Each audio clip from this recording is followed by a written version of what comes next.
Well, needless to say, we feel a heck of a lot better right now than we did in Chapel Hill a couple of weeks ago. I was really mad at my team close to the end of the first half because we thought we started giving in to a little adversity. I told them I was not going to call timeout because the state was kicking our rear end because we weren't competing and they needed to grow up. And we made a nice run to get it back to 2 or 3, whatever it was at the half, and I felt very lucky at that time, turning it over 11 times. And they scored 103 points without us scoring, and we still only down 2. So second half tried to be even better defensively, but tried to move more on the offensive end, tried to attack more.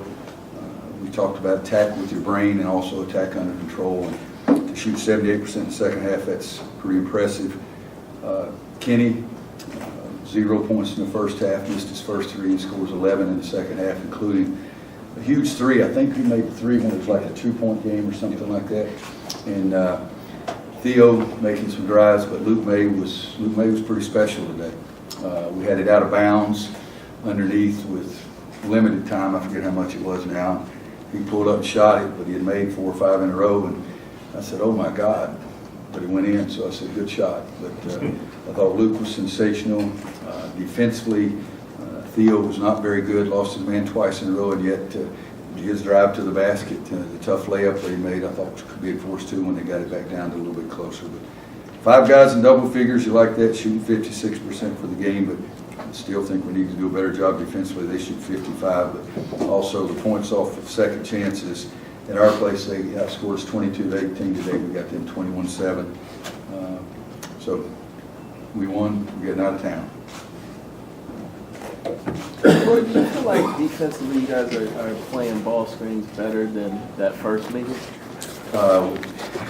If we're alive, we played them better than we did that first meeting. If we had a heartbeat, we played it better than we did the first meeting. Freeman, Dorn, everybody got wide open threes in the first thing. Today, they still made 7 out of 13, but I think we closed on them better to take away some of the threes, which is what we wanted to do. And, I think Braxton had 3 threes. There's somebody's phone up here talking. If you answer it, yeah. Sounds like a female, so I'll leave it alone. Braxton had 3 threes in the first half.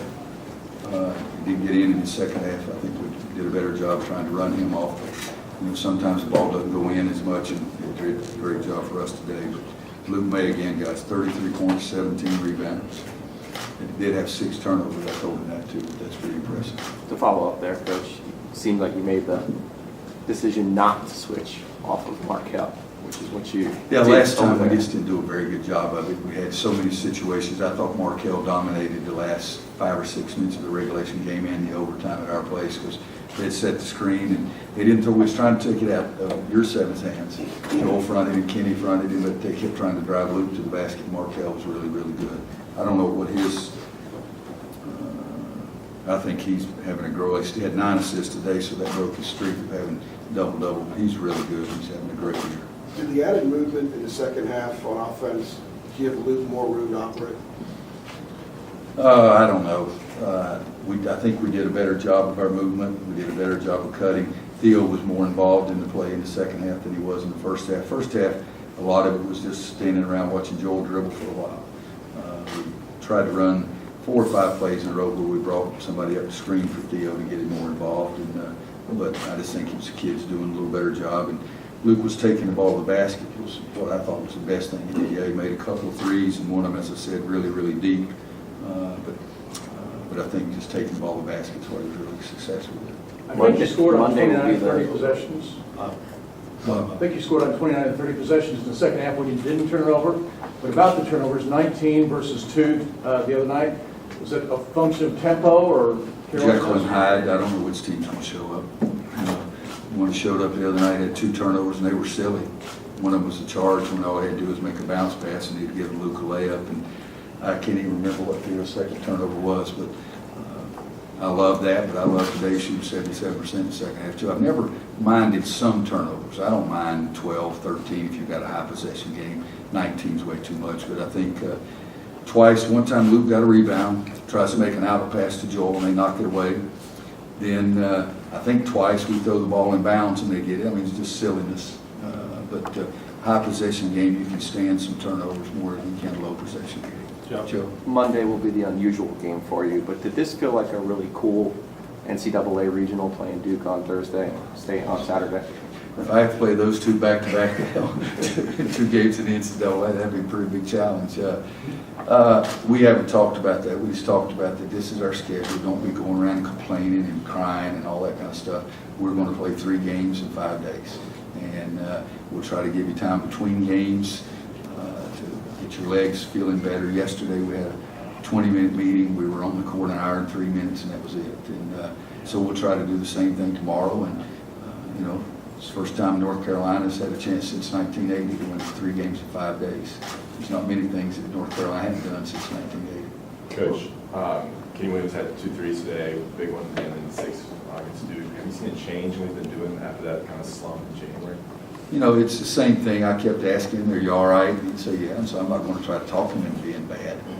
And I just left him, and I got on him one game and said, the whole team wants you to shoot the ball. And so he made those 2 or 3, he said, against Pitt. Was it 2 against Pitt? 3 against Pitt. I think that gave him his confidence back a little bit. And then the other night he felt it. And then today he shot one. It was not as far out as Luke, but that might have been a little bit of a late clock thing too. Basketball season is a long time. You're going to have some up and downs. You just hope they're not sky high and valley low kind of thing. So I told him I like him better when he's making shots and playing defense. So if he wants to make a coach, you have to do both. Roy, that win on Thursday was an emotional one. Was there any concern coming into this game about your guys being able to match NC State early? No, you know, it's ACC, you got to be ready to play so many nights. And, you know, the freshmen, it's harder for them, but everybody else has been through it. It's what it is. And I told them, I said, hey, we're going to play 3 games in 5 days. That's a great opportunity. I didn't talk about how tough it was. I mean, about 10 questions out of every press conference is about it, but it's a schedule. In terms of the preparation, you said you spent about an hour on the court. Hour and 3 minutes, exactly. Do you go through like a full, like is it intense or is it more like a walkthrough? We did some competitive things, but yesterday we only did one thing. It was full court dress. It was half court.